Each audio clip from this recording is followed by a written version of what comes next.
with all the experience that you have so far, I would like to dive into your schedule during an ideal workday so that our professionals can get a sense of how they can modify some of their activities or tasks during the day to make themselves more productive. Like, how do you start your day usually? Like, do you have a morning schedule or something that you follow during this lockdown, or did you follow it during your usual working hours as well? So how do you go about in your morning schedule? Yeah, yeah.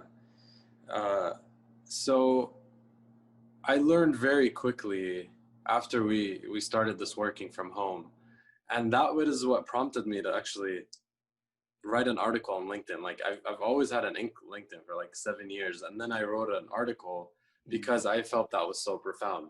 Yes. So the work from home, when we started back in March, I slept in that first day because I no longer had that drive, Yeah. you know? Yeah. So I decided, I'm like, let me sleep in those extra, 45 minutes or 1 hour. And so I did. And I had to, log in on my computer after half an hour, and I had a meeting and whatever. My day just took on. I did that, I think, for like 2 days. And I realized those were like the worst 2 days productivity wise. Not because it's working from home. I mean, we had the technology and we had everything, and I've worked from home, many times before. The thing was, it wasn't the energy that I was bringing to my real day. For the last 10 years, I have a very strict morning routine. I get up, I do my exercise, but it's something I feel like if I tell you what I do or I tell anybody, it may not, resonate with them Yes. because we're all so different.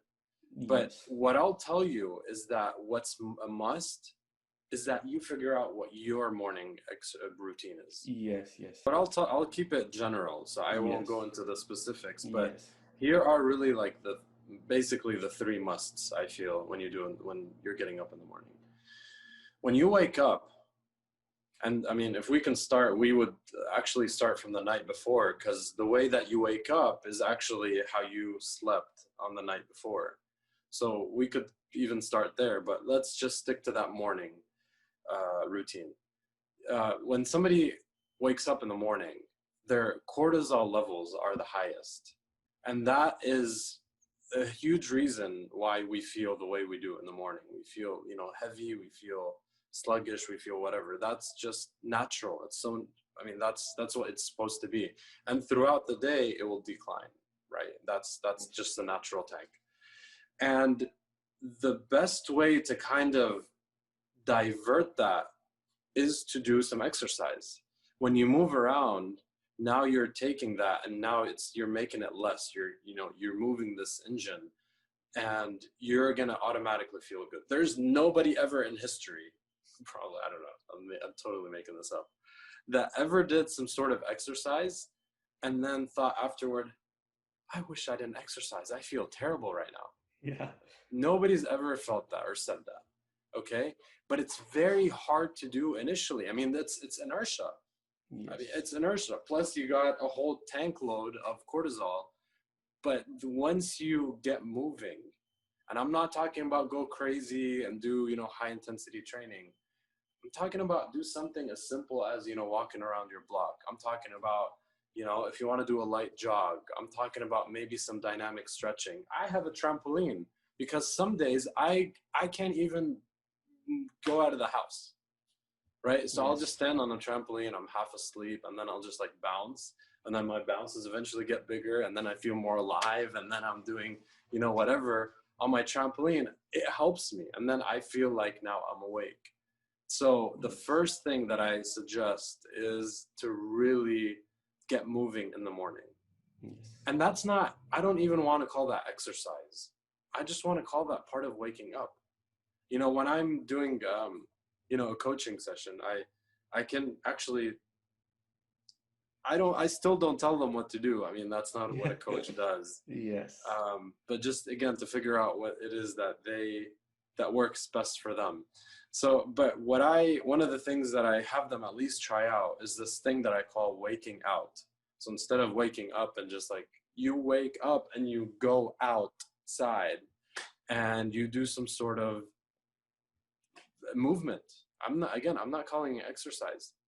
Yes. Mornings are beautiful, y'all. Like it's the sun is coming up, the birds are singing, it's not as hot. Right now it's like 102, I think, outside. Yeah. But it wasn't this morning. I was out of my house at 6:30 in the morning, right when the sun rose.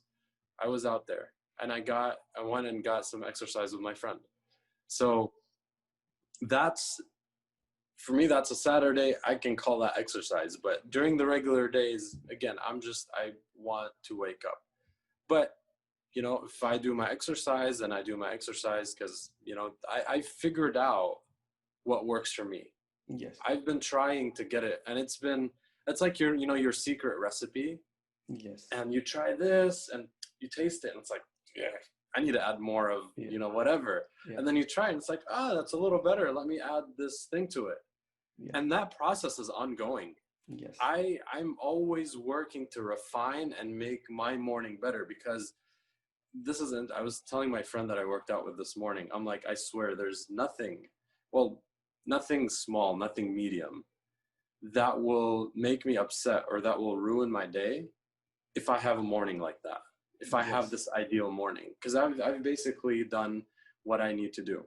Okay. So the movement part. The second part is not to have a breakfast. I call it little a, not a capital A powerful breakfast, but a little a breakfast. What is a breakfast? Can you give me an example of a breakfast? Just having a scramble of eggs with a toast. That's actually, that's a pretty good breakfast. But do you see people, at the office or, whatever, eating like a muffin? Yeah, there are a few people who do that. I'm telling you, or like, one of those like toaster strudels. What are they called? Poptarts. I see people at my office literally eating Poptarts. Professionals eating Poptarts. Yes. It's cool if you want to, if you like the taste, no judgment, nothing. But I'm saying, if you've been fasting all night, since last night's dinner, and you haven't eaten anything, and your system is just like waiting for you to give it that something good, and then you give it a Pop-Tart or a muffin, breakfast muffin, and one of those bagel, the Starbucks little cakes that you Yes. What is that going to do for you? That's just spiking up your sugar level, your blood sugar, and then you're going to crash, and then you're going to like eat whatever snack because you got to balance your blood sugar, and then you wait until lunch, and then lunch you're starving, so you'll eat any. No, the breakfast is supposed to be the biggest meal of the day. Just like grandma told us. So it's supposed to be something that's big, something that's hearty, something that's going to carry us for the day. So what you said is a scrambled egg. That's actually really, really good. And that's one of the benefits of working from home. We've certainly lost a lot of things from working at the office. We've gained a lot more things. Yes. Like the fact that you can walk to your kitchen and make yourself a really good breakfast. Yes. Eggs and salmon, eggs and ground meat, whatever. It doesn't even have to be. You can have a nice thing of oatmeal, with whatever it is. You have the flexibility to do more for your breakfast, and then lunchtime you also have the flexibility to do your lunch, and then dinner has got to be the smallest portion. But I think we'll talk about the whole nutrition thing later on. We're still talking about the morning. Yes. So number 2 is that big, nice, powerful breakfast. The third thing is something that is going to be, hitting somewhere very deep in your being. Something that just makes you feel good. Something that's for you. Something that's emotionally energizing, that's spiritually energizing. Whatever it is.